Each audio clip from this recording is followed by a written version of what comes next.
As Texas grapples with catastrophic floods, families are struggling to rebuild their lives. However, the question remains, should we rely more on government intervention, or is the true strength of resilience found in neighbors who step up in times of need? Amidst this chaos, politicians are quick to point fingers. Hello, and welcome to That News Show, where we discuss the latest facts, fakes, and hypocrisy as reported by the legacy media. Let's roll the tape. Fox News reports complete devastation as a camp counselor shares her harrowing escape from the Texas floods. Tonight, we challenge the prevailing narrative. Should we call for more government intervention, or is it time to trust in the resilience of local communities and the American spirit? In Kerr County, families mourn, communities lie in ruins, and yet predictably, some are quick to blame the current administration or, more cynically, to exploit this tragedy for political gain. We must pause and reflect. How do we arrive at this point? Get ready for it. He was an inspiration to so many. He was a father figure, a comforting force in the uncertainty of everything. He guided us in our faith and our activities. He always told us to make new friends and make sure and share our love to everyone. One of the most common quotes that he always said every single year, every single term: a bell is not a bell until you ring it. A song is not a song until you sing it. What stands out most in these stories is not just the scale of the devastation, but how ordinary Texans responded when faced with crisis.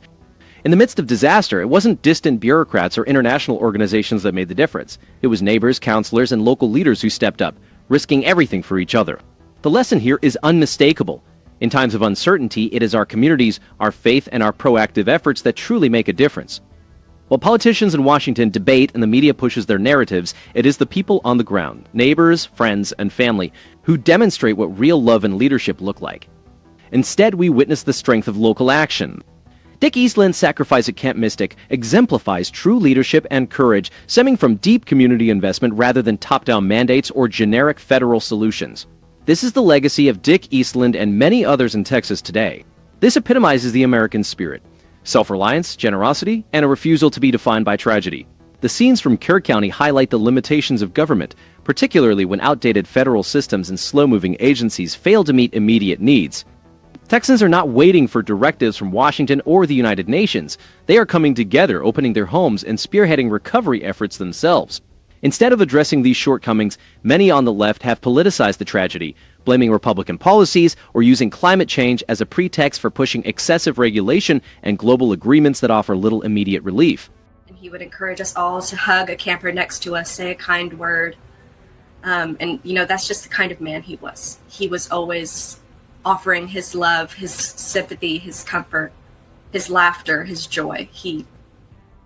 These qualities will help Texas overcome this tragedy and ensure the enduring spirit of America regardless of the challenges ahead. The aftermath of the tragedy in Kerr County has clearly shown that the most effective responses are grassroots.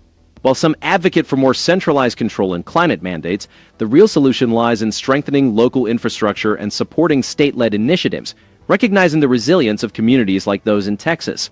In times of disaster, it's not sweeping federal mandates or global treaties that sustain people. It's the neighbor who opens his door, the counselor who reassures frightened children, and the person who shares his love, sympathy, laughter, and joy with those in need. While state and local officials acted swiftly, the true heroes were ordinary Texans, parents, pastors, small business owners, who organized rescues, provided shelter, and restored hope. Instead, we should focus on empowering communities, streamlining local emergency responses, and ensuring resources reach those in need without unnecessary bureaucracy or political posturing. That simple gesture, hugging a camper, offering a kind word, extends beyond momentary comfort.